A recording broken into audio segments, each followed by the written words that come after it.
First of all you have to see कि Python का syntax क्या होता है, how do you write it. अब अगर आप आर्टिकल्स लिखना चाहते हो इंग्लिश में, अगर आप बुक छापना चाहते हो हिंदी में, या आप बंगाली में पोएम्स लिखना चाहते हो, तो सबसे पहले आपको वो लैंग्वेज तो आनी चाहिए, आपको उसकी ग्रामर तो आनी चाहिए।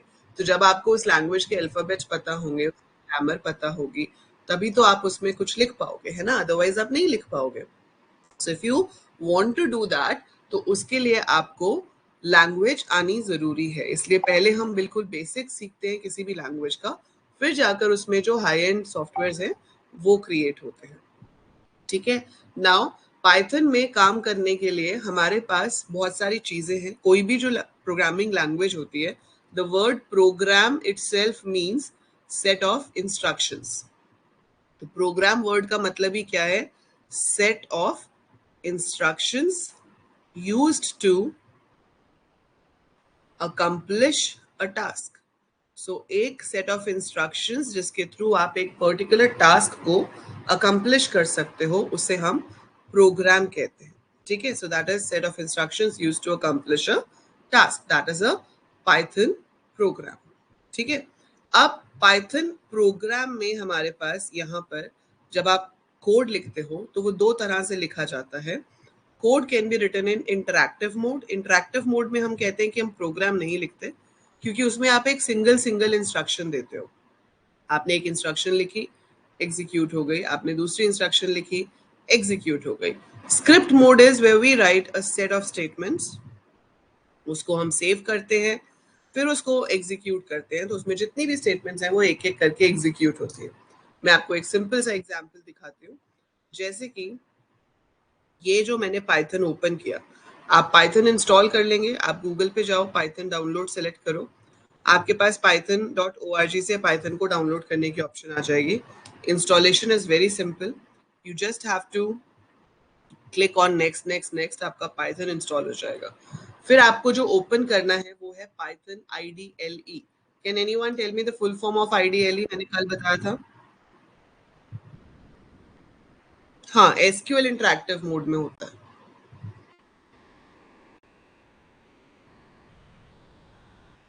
Can anyone tell me the full form of IDLE?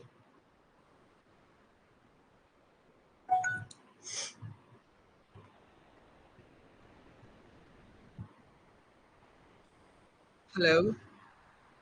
Integrated Development and Learning Environment. Integrated Development and Learning Environment. Very good. So IDLE की full form है Integrated Development and Learning Environment। ठीक है। तो हमने ये IDLE ओपन किया। IDLE open करने के बाद आप यहाँ पर कुछ भी कमांड्स लिख सकते हो। जैसे आपने लिखा print hello। So print is a predefined command in Python. Python case sensitive है, मतलब जो कमांड स्मॉल लेटर में डिफाइंड है वो आप स्मॉल में ही लिखेंगे, जो कैपिटल में डिफाइंड है वो आप कैपिटल में लिखेंगे। So print is defined to be in small letters. So हम लिखेंगे प्रिंट हेलो, उससे स्क्रीन पे हेलो प्रिंट हो गया। फिर मैंने लिखा प्रिंट 9+3, कोट्स के अंदर लिखोगे तो एज इट इज प्रिंट होगा, बिना कोट्स के लिखोगे तो कैलकुलेट होकर प्रिंट होगा। ठीक है। बट एनी हाउ मैं एक स्टेटमेंट लिखती हूँ, उसका रिजल्ट आ जाता है। ठीक है। अब आप यहाँ पर क्या कर सकते हो, आप फाइल मेन्यू पे जा सकते हो और यहाँ से न्यू फाइल पे क्लिक कर सकते हो। जब आप फाइल में से न्यू फाइल पे क्लिक करोगे तो आपके पास एक ऐसी फाइल क्रिएट होके आ जाएगी जो कि एम्प्टी है। अब यहाँ पर मैं कितने भी स्टेटमेंट्स लिख सकती हूँ। So, मैंने यहाँ पर लिखा hello AL coders print welcome to the world of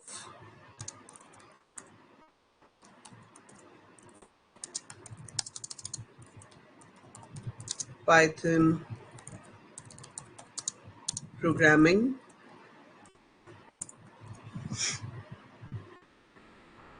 IDLE is the screen जहां पर हम कोड लिखते हैं पाइथन का कशिश।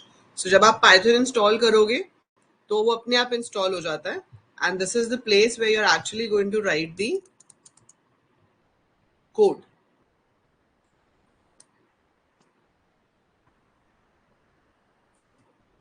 ठीक है। अब मैंने यहाँ पर जैसे काफी सारी स्टेटमेंट्स लिख दी। अब मैं इसको सेव कर सकती हूँ। इसको मैं सेव कर सकती हूँ, आप चूज कर सकते हो कहाँ सेव करना चाहते हो, डॉक्यूमेंट्स में, डेस्कटॉप पे, डी ड्राइव में, wherever you want to save it. For example मैंने डी ड्राइव में एक फोल्डर क्रिएट कर लिया अपना, जिसमें मैं अपने सारे पाइथन के प्रोग्राम सेव कर रही हूँ। So I create a folder Python. Python name का फोल्डर ऑलरेडी एग्जिस्ट करता है, so we can rename it और I can just go to that folder and save it there. So this is my Python folder. तो मैंने यहाँ पर क्या किया, इसका नाम दे दिया कुछ भी, this is my first program. तो मैंने लिखा फर्स्ट। अब ये सेव हो जाएगा किससे, फर्स्ट डॉट पी वाई के नाम से। आप यहाँ ऊपर देख रहे हो टाइटल बार में क्या लिखा आ रहा है, d:/python/first.py। मतलब आपका ये जो प्रोग्राम है it is saved as a file और उसका नाम है first.py। जैसे सी की फाइल होती है उसकी एक्सटेंशन .c होती है, सी प्लस प्लस का जब हम प्रोग्राम बनाते हैं तो उसकी एक्सटेंशन .cpp होती है, HTML में बनाते हो तो .html होती है। वैसे ही जब हम पाइथन में कोई प्रोग्राम बनाते हैं तो उसकी जो एक्सटेंशन है वो .py होती है।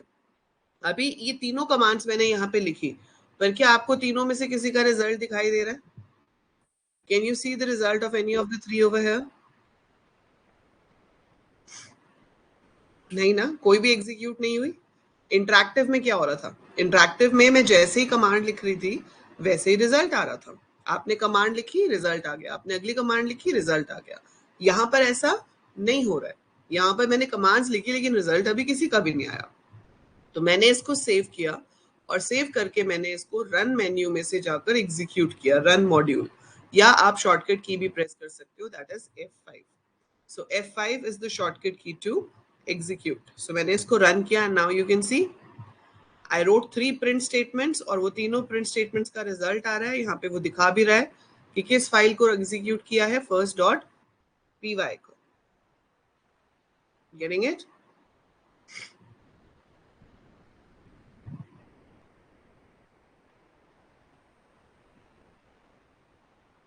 समझ में आया?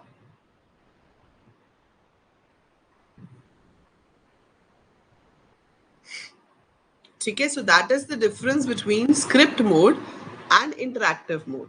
तो अगर आपको इंडिपेंडेंट कमांड्स चला के देखनी है तो आप इंटरैक्टिव मोड में कर सकते हो, ऐसे कि एक एक कमांड दो। हाँ, रन हमेशा इंटरैक्टिव में ही होती है, इसको शेल भी कहते हैं, आइडियली शेल। सो एग्जीक्यूट होके रिजल्ट हमेशा यहीं दिखेगा आपको, और यहीं पर आप इंटरैक्टिव कमांड्स भी लिख सकते हो। So interactive commands are independent of each other. आपने एक कमांड दी, उसका रिजल्ट आ गया, दैट्स इट। ये लेकिन सारी स्टेटमेंट्स एक दूसरे से रिलेटेड है। आपने जिस ऑर्डर में लिखी है उस ऑर्डर में एग्जीक्यूट होगी। आपने जो पहली प्रिंट लिखी है वो पहले एग्जीक्यूट होगी, फिर सेकंड प्रिंट, फिर थर्ड प्रिंट। ऐसा नहीं होगा कि आगे पीछे हो जाए। सो दो statements are executed in the same order. Clear? तो जिस ऑर्डर में आप लिखोगे, यहाँ विंडो पे क्लिक करके आप अपनी विंडो स्विच कर सकते हो। यहाँ पर आपने एक और ऐड कर दिया, let's say this some line like this, और फिर मैंने लिख दिया print thanks for visiting.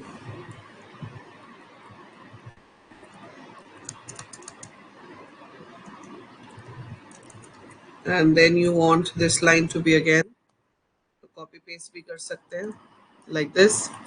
Save it.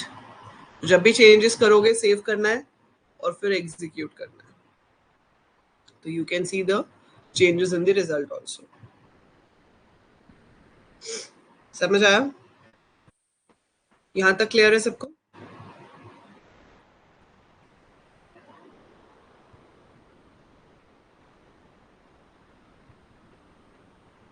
यहां तक सबको क्लियर है? अगर हम दोनों प्रिंट स्टेटमेंट को सेम लाइन पे लाना हो तो क्या करेंगे? तो पहली बात तो अगर आपको सेम लाइन पे चाहिए तो प्रिंट ही इसके आगे ही कर दो, नेक्स्ट प्रिंट लिखने की जरूरत ही नहीं है ना? So if you want hello AL coders welcome to the world of, तो मैं यहीं पे कॉमा देके इसको आगे लिख सकती हूँ। I don't have to write a separate print. जितनी बार आप प्रिंट लिखोगे वो अपने आप से नेक्स्ट लाइन पे जाएगा। अगर आपको सेम लाइन पे चाहिए तो हमारे पास एक ऑप्शन और है, या तो सेम लाइन पे खुद ही लिख दो, या फिर आप प्रिंट के बाद कॉमा दोगे और यहाँ पर एक स्पेशल कीवर्ड होता है and. By default print statement का जो एंड होता है वो न्यू लाइन होता है, कि जब प्रिंटिंग खत्म हो तो नेक्स्ट लाइन पे चले जाओ। सो बाय डिफॉल्ट प्रिंट का जो एंड होता है वो क्या होता है, न्यू लाइन, कि जब प्रिंट खत्म हो नेक्स्ट लाइन पे चले जाओ। आप चाहते हो नेक्स्ट लाइन पे ना जाए तो आप यहाँ पर एंड में स्पेस दे सकते हो। उससे क्या होगा कि जब उसका प्रिंट होना खत्म होगा तो वो नेक्स्ट लाइन पे नहीं जाएगा, वो सेम लाइन पे ही स्पेस देके इसको प्रिंट कर देगा। अभी ये स्क्रीन खत्म हो गई तो रैप अप होके अगली लाइन पे आ गया, बट अदरवाइज ये इसी लाइन पे आता है। आप स्पेस की जगह कोई भी और लेटर भी दे सकते हो, कोई भी वर्ड भी दे सकते हो, आपकी मर्जी है। सो जो भी आप यहाँ एंड में दोगे, जैसे अगर मैं हैश हैश दे दूं तो ये स्पेस की जगह हैश हैश दिखा देगा, ये देखो, ठीक है। So end keyword can be used to specify कि आपको न्यू लाइन नहीं चाहिए, आपको कुछ और चाहिए, तो वो कुछ और आप यहाँ पर बता सकते हो आप चाहो तो। अभी आगे जाके जब यूज करोगे तो और अच्छे से समझ आएगा, ठीक है। सो यहाँ तो अभी सिर्फ हमने प्रिंट का काम किया, बट प्रोग्राम सिर्फ प्रिंटिंग के लिए तो नहीं होते ना। प्रोग्राम्स में तो कुछ कैलकुलेशंस भी करनी होती हैं। I have to do some data, I should have some values जो मैं कैलकुलेट करूं, जिसके बेसिस पे मेरा रिजल्ट आए, ठीक है। अभी बताती हूँ Aryan. So I want some calculations to be there जिसके बेसिस पे मेरा रिजल्ट आए। तो अगर मुझे वो रिजल्ट्स चाहिए तो आई नीड डेटा, जिसके ऊपर आप काम करोगे। अब डेटा कैसे होता है, जैसे आपने लिखा पाई आर स्क्वायर, सो ये स्टार का साइन क्या है, मल्टीप्लिकेशन। ये सिंबल्स आपके मोस्टली लैंग्वेजेस में सेम रहते हैं। सो दिस इज मल्टीप्लिकेशन। 3.14 और आर यहाँ पे यूज हो रहे हैं। अब 3.14 तो पता है कि 3.14 ही है, ये तो कभी चेंज हो ही नहीं सकता, तो इसको हम क्या कहते हैं, कांस्टेंट। और ये जो आर है इसकी वैल्यू चेंज हो सकती है, so we call it a variable. Very हो सकती है, चेंज हो सकती है। सो चेंज का दूसरा वर्ड क्या है, very. So if the value can vary, if the value can change, it's called variable. So ये constant है, ये variable है, so आप किसी भी टाइप का डेटा यूज कर सकते हो, ठीक है। अब ये कैसे यूज करते हैं वो मैं बता देती हूँ, बट उससे पहले आपका जो पुराना डाउट है, लेट मी क्लियर दैट। अब देखो, मैंने अगर प्रिंट किया ARN तो इससे क्या होगा, if I right print A B C, है ना। ऐसा लिखने से जब मैं इसको एग्जीक्यूट करूंगी तो स्क्रीन पे दिखाई देगा ABC, तीनों अलग अलग लाइन पे आएंगे, क्योंकि by default print new line देता है। तो जब A प्रिंट हुआ नेक्स्ट लाइन पे चला गया, फिर जब प्रिंट B एग्जीक्यूट होगा तो B नेक्स्ट लाइन पे आएगा, फिर नेक्स्ट लाइन पे चला गया तो C एग्जीक्यूट हुआ, C आ गया। डन, ठीक है। अब अगर मैं इसको ऐसे कर दूं, print A end is equal to star, ठीक है। Print B end is equal to question mark and print C। तो इससे क्या होगा, A प्रिंट होगा, न्यू लाइन पे नहीं जाएगा, स्टार का साइन प्रिंट करेगा। B प्रिंट होगा सेम लाइन पे, अब फिर न्यू लाइन पे नहीं जाएगा, क्वेश्चन मार्क का साइन प्रिंट करेगा। C प्रिंट होगा नेक्स्ट लाइन पे। इसके बाद मैंने एंड नहीं दिया, तो इसके बाद न्यू लाइन होगा, मतलब इसके बाद अगर मैंने कुछ प्रिंट किया तो वो यहाँ नेक्स्ट लाइन पे आएगा। That is the purpose of and. So by default and क्या होता है, न्यू लाइन, नेक्स्ट लाइन। अगर आपने एंड लिख दिया तो बाय डिफॉल्ट वो नेक्स्ट लाइन पे जाएगा। लेकिन अगर आप चाहते हो कि वो प्रिंटिंग करने के लिए नेक्स्ट लाइन पे ना जाए, न्यू लाइन की जगह कोई और कैरेक्टर आ जाए, तो वो जो भी कैरेक्टर आपको चाहिए, स्पेस चाहिए, कुछ भी नहीं चाहिए, जो भी चाहिए वो आप यहाँ एंड में असाइन करोगे तो वो कुछ और लेगा, अदरवाइज वो न्यू लाइन लेता है। समझ आया?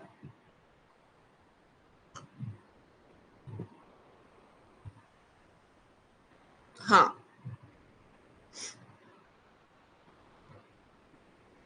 ठीक है। अब हम वापस आ जाते हैं इस कांस्टेंट और वेरिएबल चीज पे। ये जितनी भी छोटी छोटी चीजें आप यूज करते हो, इन्हें हम टोकन्स कहते हैं किसी भी लैंग्वेज में। टोकन्स का मतलब क्या होता है, smallest identifiable part of a code.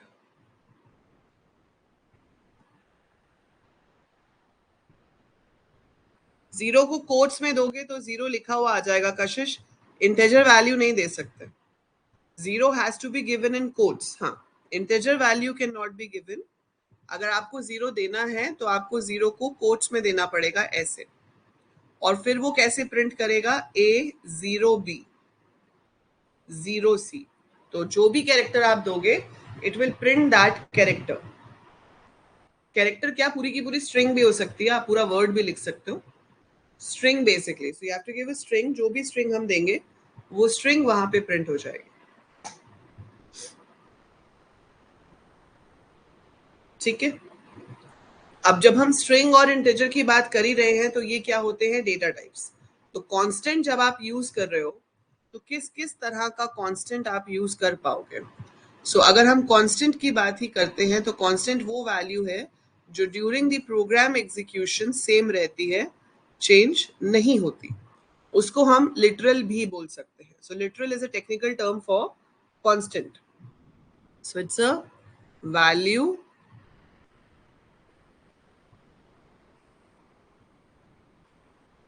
that remains same during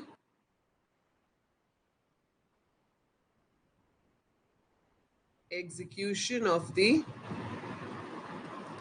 program. So it's a value that remains same during execution of the program. अब इसमें constant कितने तरह के हो सकते हैं? We can have integer constant, मतलब वो numbers जिसमें fractional part नहीं है, आपके पास point नहीं होगा. It can be like 80, -7, 692, 0, anything like that. और first digit 0 नहीं होगा.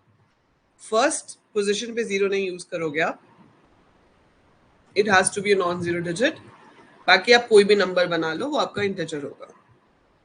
Second type of number is floating point constant.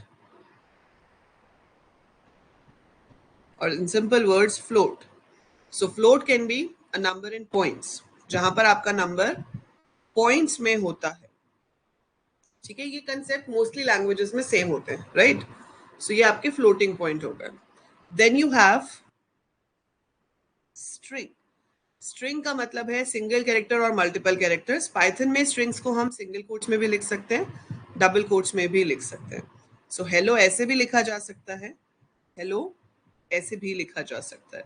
So anything in quotes is a string and a string is termed as collection of characters. अब अगर आपको इसमें confusion है कि collection of characters का मतलब है सिर्फ कलेक्शन ऑफ अल्फाबेट्स, तो ऐसा नहीं होता. कलेक्शन ऑफ कैरेक्टर्स का मतलब है anything like I right ABC@123. This is also a string. It has alphabets, it has special symbols and it has digits, right? तो इसमें सब कुछ है, सब कुछ है, तो भी ये आपकी स्ट्रिंग है. So a string is which has a collection of characters. Got it? और आपके पास जो चौथा बेसिक डेटा टाइप आप यहाँ पर यूज करोगे वो होगा बूलियन. बूलियन की वैल्यू सिर्फ दो ही पॉसिबल हैं, ट्रू या फिर फॉल्स. हाँ, यहाँ पे सिंगल कैरेक्टर भी स्ट्रिंग होता है कशिश. ठीक है. सो बूलियन में या तो ट्रू हो सकता है या फॉल्स हो सकता है. पाइथन केस सेंसिटिव है, इसलिए ट्रू का T हमेशा कैपिटल होगा, फॉल्स का F हमेशा कैपिटल होगा. अगर आपने कोट्स में ट्रू लिखा है तो ये अलग है, ये स्ट्रिंग है. और अगर ये लिखा है तो ये बूलियन है. ठीक है. सो ये आपके different type of constant values हैं जो आप यूज कर सकते हो. अब अगर आप सीख रहे होते सी लैंग्वेज, ठीक है, या C++, तो आपको वेरिएबल्स यूज करने से पहले डिक्लेयर करने पड़ते हैं.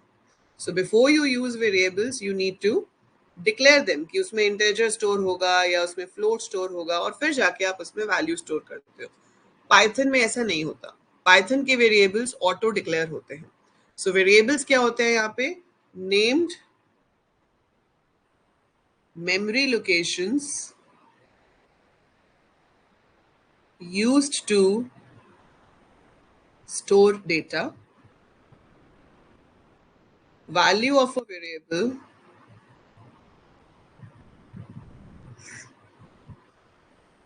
can be modified anytime during execution of the program. Zero आता है कशिश, लेकिन इंटीजर जीरो से शुरू नहीं हो सकता. Zero itself is an integer value, but 093 is not an integer value. उसको वो ऑक्टल वैल्यू ले लेता है, डेसिमल नहीं लेता. उसका नंबर सिस्टम चेंज हो जाता है. सी लैंग्वेज में भी आप डिजिट जीरो से शुरू नहीं कर सकते इंटीजर, वहां पे भी वो ऑक्टल ले लेता है. सो पाइथन में अगर आपको एक वेरिएबल क्रिएट करना है तो आप कैसे कर सकते हो? सीधा ऐसे. That is it. यहाँ पे आपने देखा कि कोई मेन फंक्शन भी नहीं है कि एग्जीक्यूशन मेन से शुरू होगी, ऐसा भी कुछ नहीं है. और कोई सेमीकोलन आपको नहीं लगाना है. There is no semicolon required at the end of every statement, and you just write n is equal to 20. इससे क्या होता है, आपका जो वेरिएबल है वो 20 क्रिएट हो जाता है. अब अभी आपको एक चीज बता रही हूँ, शायद अभी उतने अच्छे से समझ में ना आए, but still listen to this carefully. जब हम पाइथन में n इज इक्वल टू 20 लिखते हैं तो एक्चुअली में क्या होता है, मेमोरी में एक लोकेशन क्रिएट होती है जिसके अंदर 20 स्टोर हो जाता है. ठीक है. अब उसका मेमोरी एड्रेस हो सकता है ये हो. सो अ लोकेशन इज क्रिएटेड जिसका मेमोरी एड्रेस ये है, और फिर एक वेरिएबल क्रिएट होता है n जिसके अंदर उसका एड्रेस स्टोर होता है. जिन्होंने पहले सी की हुई है उनको ये कंसेप्ट समझ आ जाएगा. It is related to pointers. पर जिसने पहले कोई भी प्रोग्रामिंग लैंग्वेज नहीं की है, आप अभी इस कंसेप्ट को साइड पे रख सकते हो. ठीक है. बट यहाँ पर क्या होता है कि जो दूसरी लैंग्वेजेस हैं उसमें जब वेरिएबल डिक्लेयर होता है तो हम कहते हैं ये कि n में 20 स्टोर हो रहा है. पाइथन में ये नहीं होता. पाइथन में n में 20 स्टोर नहीं होता. ठीक है. पाइथन में 20 मेमोरी में कहीं पर स्टोर होता है और n में उस लोकेशन का एड्रेस स्टोर होता है. फॉर एग्जाम्पल, अगर मैं यहाँ m में भी 20 पुट कर दूं, ठीक है, n में 20 था, m में 20 था, तो यहाँ पर क्या होगा, एक और m बनेगा और उसमें सेम यही एड्रेस आ जाएगा. Fine. You want to see how it works? I will show you. But ये इंटरनल वर्किंग है, इससे आपको कोई फर्क नहीं पड़ता.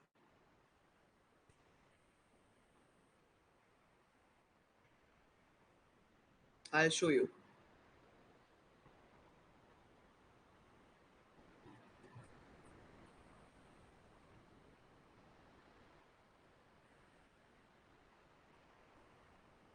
अब ये देखो, ये आपके पास शेल है.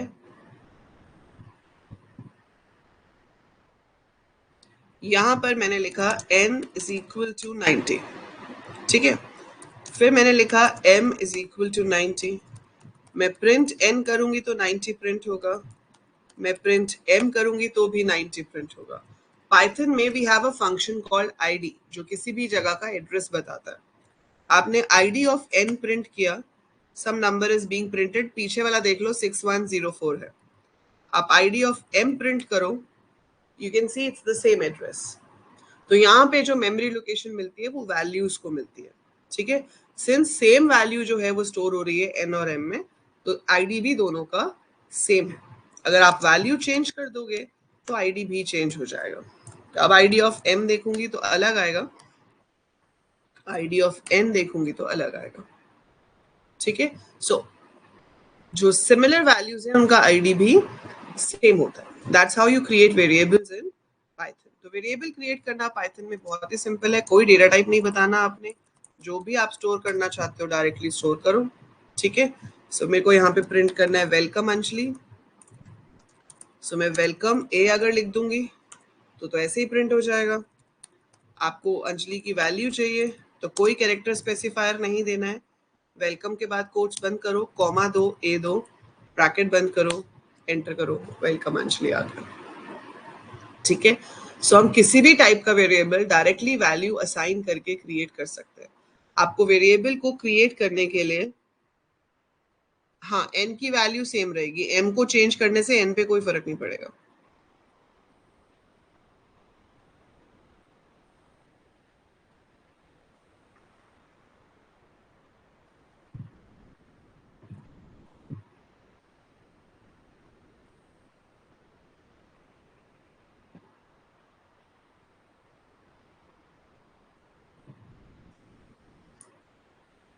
सो बेसिकली आपके पास क्या है कि वेरिएबल जो हम क्रिएट करते हैं वो वेरिएबल सिर्फ असाइनमेंट से क्रिएट हो सकता है।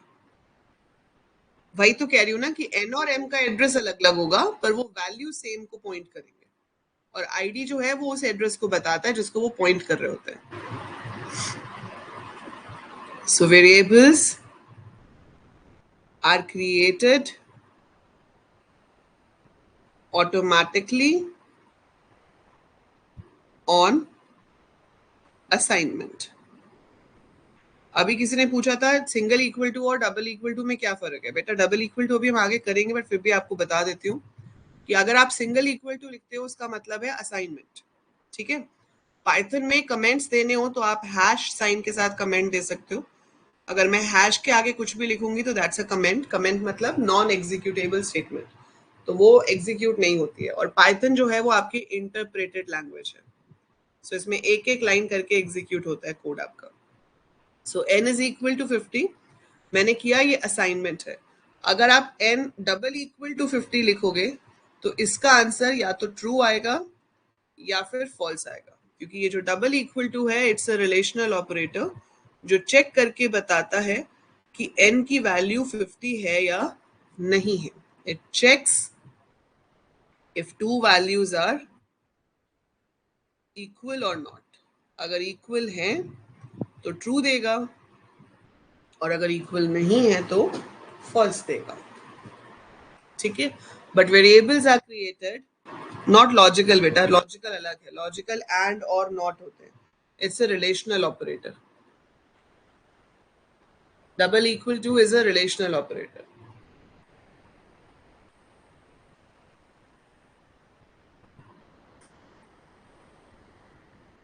ट्रू आ रहा है, वेरी गुड। ठीक है, सो वेरिएबल्स डायरेक्टली क्रिएट हो गए। ठीक है, अब वेरिएबल क्रिएट तो हो गए, हमने ये भी देख लिया कि वेरिएबल को प्रिंट कैसे कर सकते हैं। But what about input? आप यूजर से वैल्यू लेना चाहते हो। ठीक है, आपको बनाना है एक programme to find let's say हमारा वही all time favourite program, area and parameter of a circle, या फिर area and parameter of a rectangle. So if I have to find area and parameter of a rectangle, so हमें क्या चाहिए? Length and breadth, जो आप user से पूछना चाहते हो। अदरवाइज आप ऐसे ले सकते हो, length is 10, breadth is 20, area is length multiplied by breadth, perimeter is 2 multiplied by length plus breadth, और आप फिर यहाँ पर प्रिंट करवा दो area is value of the variable area, and then you print perimeter is and value of the variable per। पर इस programme का रिजल्ट तो हमेशा सेम ही आएगा। Area will always be 200, parameter will always be 60। आप चाहते हो कि आप यूजर से इनपुट करा सको, तो मैं यहाँ पर 10 और 20 नहीं चाहती, मैं यूजर से इनपुट करना चाहती हूँ। तो मैं यहाँ पर इनपुट स्टेटमेंट का इस्तेमाल कर सकती हूँ। आई कैन राइट इनपुट, और इनपुट में हम यहीं पर मैसेज दे सकते हैं कि क्या मैसेज स्क्रीन पे शो हो। तो अगर मैं लिखती हूँ इनपुट और ब्रैकेट में मैंने लिखा एंटर लेंथ, तो क्या होगा? स्क्रीन पे एक मैसेज आएगा एंटर लेंथ, और एक कर्सर ब्लिंक कर रहा होगा। User is suppose to enter a value, और वो वैल्यू एल में आ जाएगी। सिमिलर वे आपने यहाँ पर पूछा enter breath, it's looking quite simple, है ना? चल जाना चाहिए। लेंथ इनपुट हो गई, ब्रेड्थ इनपुट हो गई। इसमें एक लाइन में एक ही इनपुट लिया जाता है, you can not input multiple variables. तो एक टाइम पे एक वेरिएबल में इनपुट आ रहा है, एल में आ गया, फिर बी में आ गया, फिर आप उसके आगे प्रोसेसिंग कर सकते हो। यहाँ तक समझ आ रहा है ये प्रोग्राम? ये प्रोग्राम का कोड समझ में आ रहा है मैंने क्या लिखा है?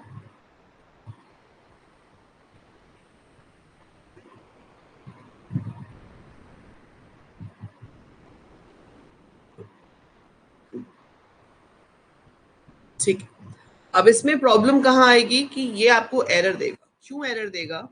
क्योंकि बाय डिफॉल्ट जब हम इनपुट लेते हैं यहाँ पे, so by default input function reads everything as a string। तो वो हर चीज को एज अ स्ट्रिंग रीड करता है, और दो स्ट्रिंग्स मल्टीप्लाई तो हो नहीं सकती। सिंस दो स्ट्रिंग्स मल्टीप्लाई नहीं हो सकती तो एरर आ जाएगा। इसलिए हम यहाँ पर एक स्पेशल फंक्शन का इस्तेमाल करेंगे जो कि आपकी स्ट्रिंग को इंटीजर में कन्वर्ट कर देगा।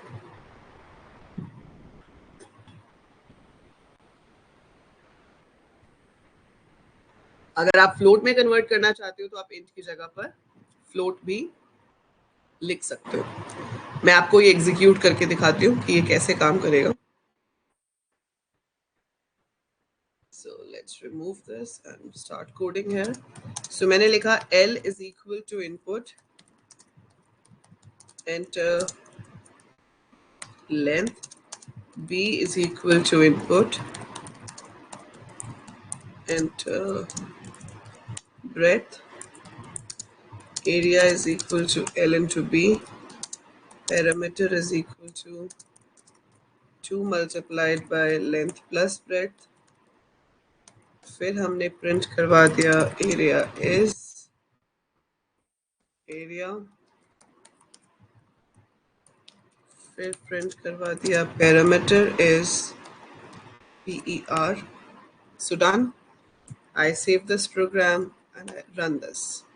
तो इसने मुझसे पूछा enter length and breadth and I got error। क्या कह रहा है? Cannot multiply sequence by non-int of type str। कि non integer type of values को मल्टीप्लाई नहीं कर सकते। ठीक है जी, तो हम इसको इंटीजर में कन्वर्ट करवा देते हैं। So, अगर आपको पॉइंट्स में चाहिए आप फ्लोट में कन्वर्ट कर सकते हो। Save it, execute it. This time it is asking me the values. मैंने एंटर किया, मेरे पास एरिया भी आ रहा है और मेरे पास पैरामीटर भी आ रहा है। मैं इसको जितनी मर्जी बार चाहे एग्जीक्यूट कर सकती हूँ। मैंने फिर से रन किया, इस बार मैंने वैल्यूज एंटर करी, let's say 20 and 15। So I'm getting the result accordingly। तो आप जितनी बार रन करोगे आप अलग अलग वैल्यूज एंटर कर सकते हो एंड अलग अलग वैल्यूज के अकॉर्डिंगली आपको अलग अलग रिजल्ट आएगा। So this is how we take input from the user, we perform calculations and then we can print the result। So ये आपका एक बेसिक सिंपल प्रोग्राम हो गया पाइथन में कि आप कैसे लिख सकते हो। How can you write a very simple, very basic program in Python which works in the three simple stages, that is input, process and output। हम यूजर से इनपुट ले रहे हैं, प्रोसेसिंग कर रहे हैं और फिर हम उसका आउटपुट दे रहे हैं। Is this code clear to every one of you?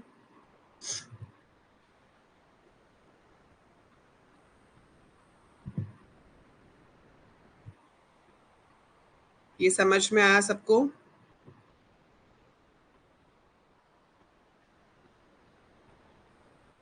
That's great।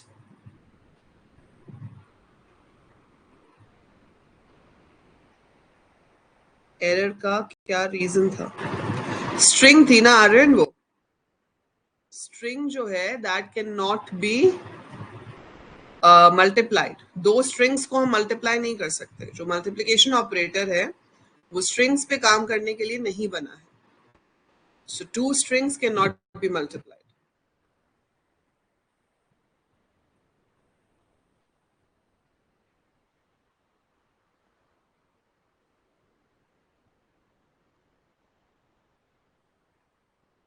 ठीक है, अब ऐसे ही हम कुछ और प्रोग्राम एक बना के देखते हैं। चलो मान लो अभी आपको 12th के मार्क्स की अपनी परसेंटेज कैलकुलेट करनी है। अब सीबीएसई ने तो कह दिया कि हम भाई टोटल परसेंटेज नहीं दिखाएंगे मार्कशीट के ऊपर, हम सिर्फ मार्क्स बता देंगे, बाकी ग्रेड वगैरह, हाँ पोल कर रही हूँ भी, ग्रेड वगैरह आप अपने आप कैलकुलेट करो। So you want to try this program of your own, खुद से बनाना चाहते हो?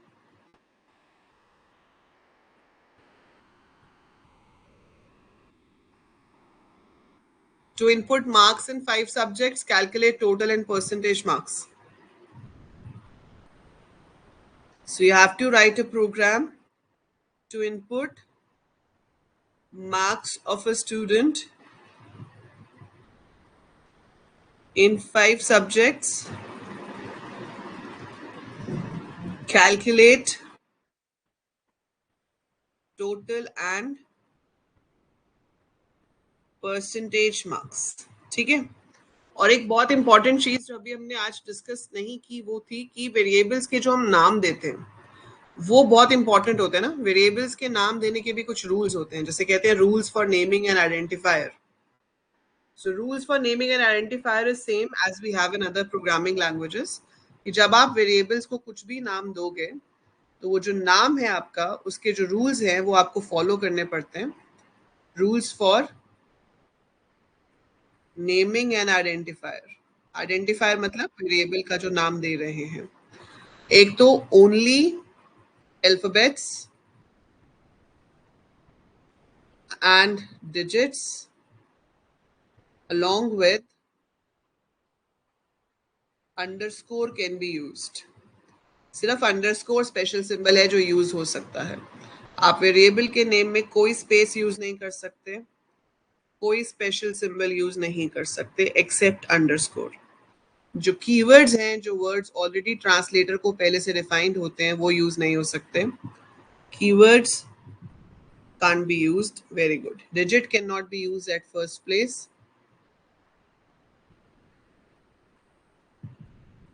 And they are case sensitive. मतलब अगर आपने यहाँ पर कैपिटल ए में 10 डाल दिया और प्रिंट स्मॉल ए को करा रहे हो तो एरर आ जाएगा. कैपिटल ए है, स्मॉल ए है. Both are treated as different variables. दोनों अलग अलग वेरिएबल्स हैं, सेम नहीं है. ठीक है. Okay, now let's start with the polls.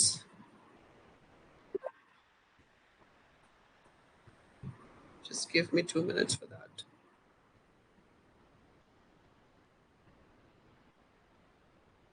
Smallest identifiable unit in your code.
Just 1 minute. Huh?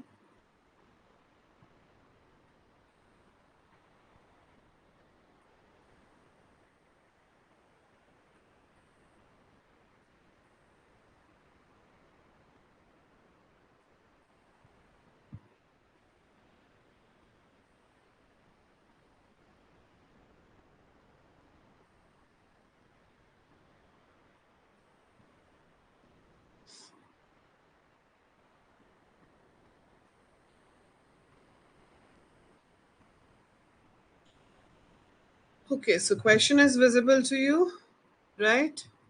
अब मैं आपको पोल दूंगी और उसमें आपको इसका आंसर बताना है. So which of these is not a valid identifier? अब आपको पता चल गया होगा कि मैंने क्यों आपको लास्ट में पोल के नाम पर आइडेंटिफायर्स बताए. 15 सेकेंड्स का टाइम दूं या 30 सेकेंड्स का पोल के लिए? 15 सेकेंड या 30 सेकेंड?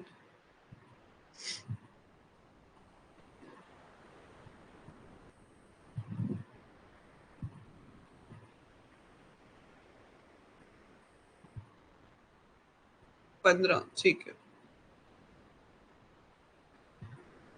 So question number 1 आप देख चुके हो, and you have to tell which of these is not a valid identifier.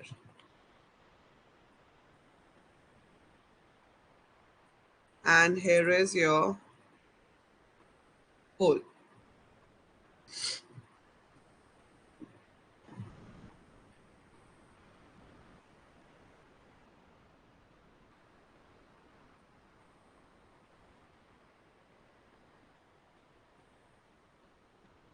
Very good. So answer is break. Break जो है वो कीवर्ड होता है, and keyword can not be used as an identifier, so it's not a valid one. Second question is which of these is a valid identifier. इसमें से कौन सा वाला वैलिड है?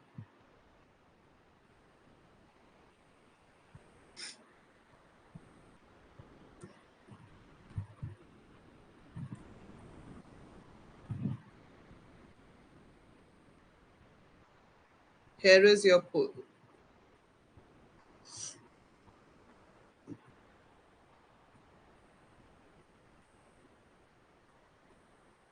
Hurry up.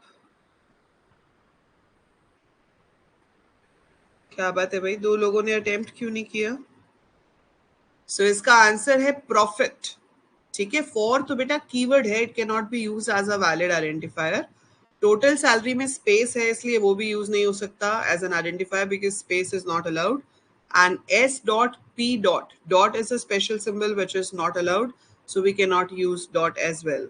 ठीक है, तो हम यहाँ पर जो यूज कर सकते हैं वो है प्रॉफिट. Profit is usable. तो profit is perfectly all right keyword, वो वैलिड है.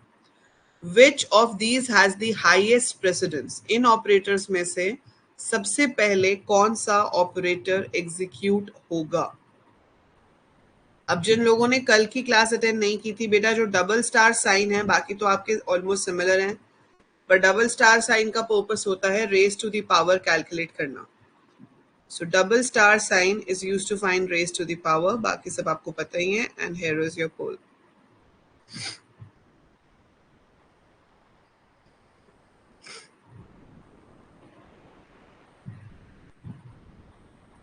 आया ही 2 सेकंड पहले. अच्छा,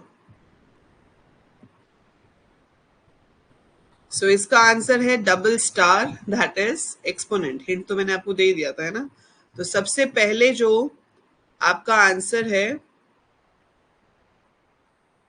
वो रेज टू द पावर का कैलकुलेट होता है. तो raise to the power is the one which is calculated first, और उसके बाद ही कोई और ऑपरेटर वर्क करता है. अब बूलियन एक्सप्रेशन जो है उसका रिजल्ट वो कह रहा है कि सिर्फ ट्रू या फॉल्स हो सकता है. तो आप बताओ ये स्टेटमेंट जो है ये खुद में ट्रू है या नहीं? A Boolean expression can give you a result as in true or false. Is this statement true or false? So just choose from A and B. Here is your poll.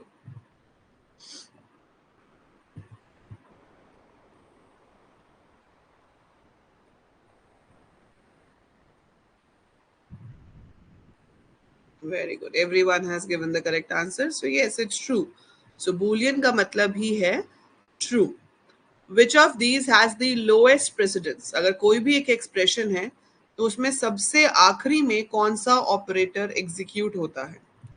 किसी भी arithmetic expression में या logical किसी भी तरह के expression में सबसे लास्ट में कौन सा ऑपरेटर जो है वो एग्जीक्यूट होता है?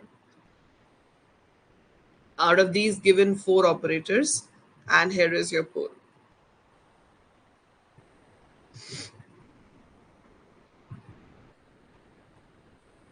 जल्दी करो भाई, एक ही आंसर है अभी तक.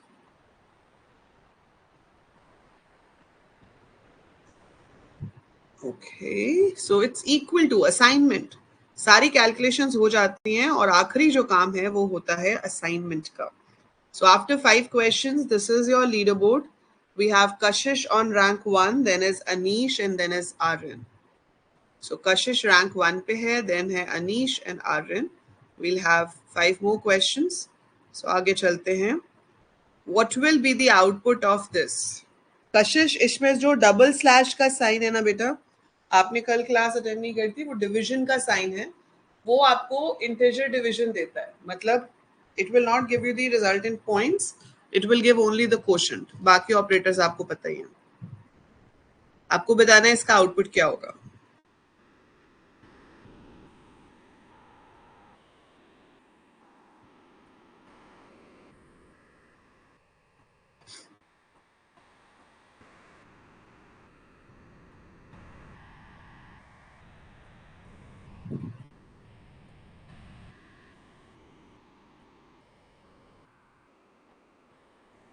इसमें आंसर नहीं है शायद प्रॉपर। चलो इसका मैं पोल नहीं दे रही हूँ, इसका मुझे चैट में आंसर बता दो क्या है। What is the answer of this? Tell me in the chat. I'll give more time in the next one. इसका आंसर क्या होगा चैट में बता दो। 31. Yes, very good. So इसमें सबसे पहले raised to the power execute होगा 8 raised to the power 2, that is 64, है ना।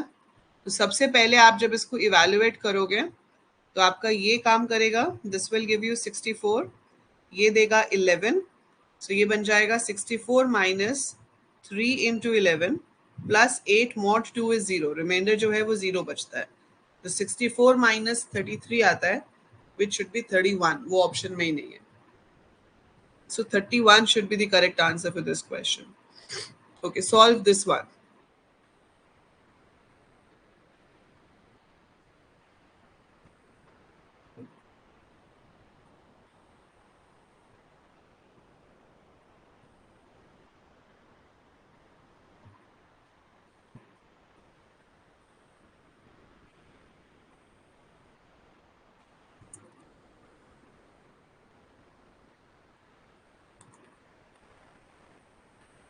30 सेकेंड्स का टाइम है and here is your pole.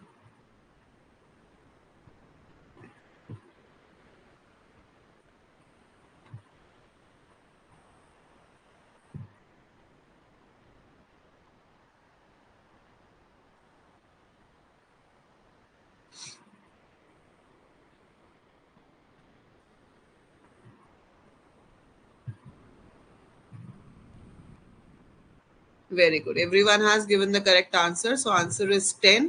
7 plus 3 आपका 10 हो जाएगा, और 12 माइनस 9 जो है that is 3, 3 mod 2 is 1, so 10 raise to the power 1 is 10। Loops हमने अभी किया नहीं है तो ये वाले तो आप नहीं कर सकते हो। Okay, so let it be this much only for today. ठीक है, इतना ही करते हैं। आप अभी अपने बेसिक प्रोग्राम्स जो हैं वो ट्राई करोगे, so try out your basic stuff, जैसे कि आपको मैंने टोटल एंड परसेंटेज मार्क्स वाला क्वेश्चन करने के लिए दिया है, वैसे ही आप कुछ कुछ बेसिक क्वेश्चंस और कर सकते हो। सो फ्राइडे को we will be having the next class, and Friday we will do what are the various type of operators and how to check conditions in Python. अभी कोई डाउट है तो आप पूछ सकते हो। फाइनल लीडर बोर्ड दिखा देती हूँ। So final leaderboard is the same as earlier. Kashish is on number 1, Anish number 2, Ayush number 3. So well done, Kashish, Anish and Ayush. Tokens का एग्जाम्पल हो गया, वेरिएबल्स, कीवर्ड्स, लिटरल्स, ये सब token का example है। So token is anything which can be identified in your program, कि भाई ये कांस्टेंट वैल्यू है, ये वेरिएबल का नाम है, ये ऑपरेटर है। ठीक है, तो जो भी चीज आप आइडेंटिफाई कर सकते हो उसको हम टोकन कहते हैं।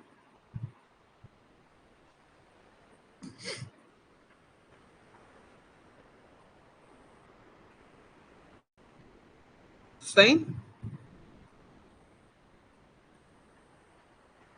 ठीक है। बाकी पाइथन के नोट्स सारे अंदर हैं उसमें कोर्स में, तो आप नोट्स वहां से डाउनलोड कर सकते हो, अपने खुद के बना सकते हो as you are learning the things. किसी को कोई डाउट है?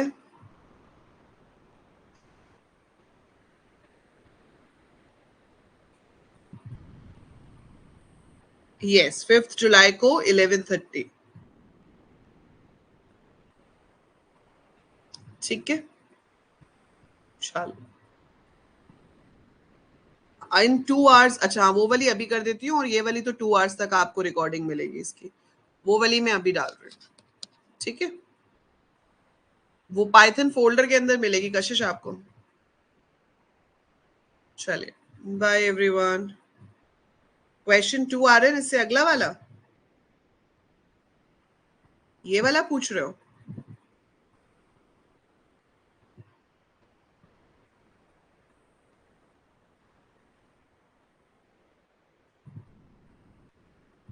-12 will be 9, sorry 12 - 9 will be 3, ये आपका 10 हो जाएगा। ब्रैकेट्स पहले सॉल्व होती है, इसलिए ये 3 mod 2 को पहले सॉल्व करेगा। सो 10 raised to the power 1 आएगा, क्योंकि 3 mod 2 1 होता है, and 10 raised to the power 1 is 10 itself.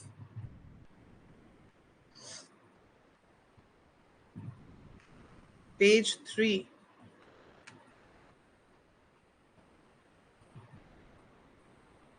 ये वाला आइडेंटिफायर वाला पूछ रहे हो?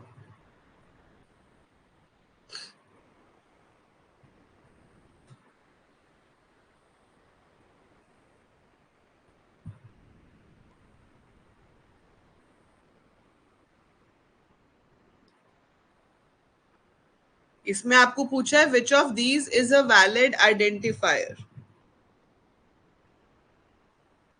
ठीक है। तो आपके पास जो फॉर है वो कीवर्ड है, क्योंकि वो लूप्स के लिए यूज होता है। So for is used in loops, it's a keyword for small letters में। अगर ये एफ कैपिटल होता तो ये कीवर्ड ना होता, पर ये स्मॉल लेटर्स में है तो ये कीवर्ड है। So keyword can not be used as an identifier, तो ये इनवैलिड है। Total space salary, space is not allowed to be used in the identifier, तो ये भी इनवैलिड है। प्रॉफिट जो है, इसमें ना तो कोई स्पेस है, ना स्पेशल सिंबल है, ना कीवर्ड है, just it's a combination of alphabets, so this is a valid identifier. फिर है आपके पास S dot P dot, dot is a special symbol which is not allowed in an identifier, so since we have dot, it's not allowed as an identifier.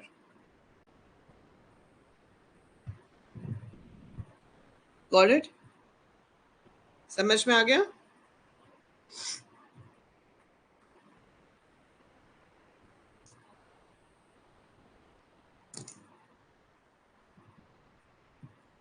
BTech CSC के लिए अलग से, BTech CSC में subject देखो ना बेटा, आपके पास app पे सारे कोर्सेज हैं, सी का अलग है, C++ अलग है, पाइथन अलग है।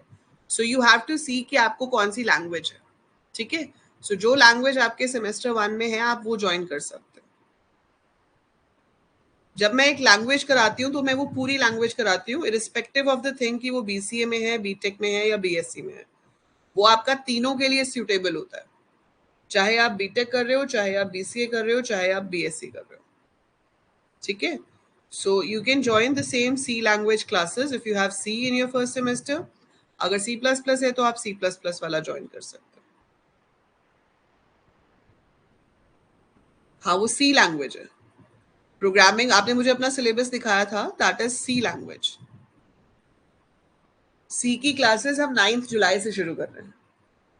सी प्रोग्रामिंग की क्लासेस जो हैं that is starting from 9 July.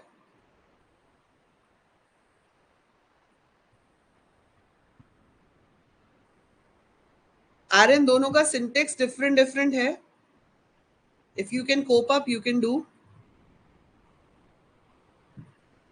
Concept तो सेम ही होते हैं दोनों में, बस सिंटेक्स डिफरेंट है, ठीक है। चलिए, take care everyone, see you on Friday, bye for now.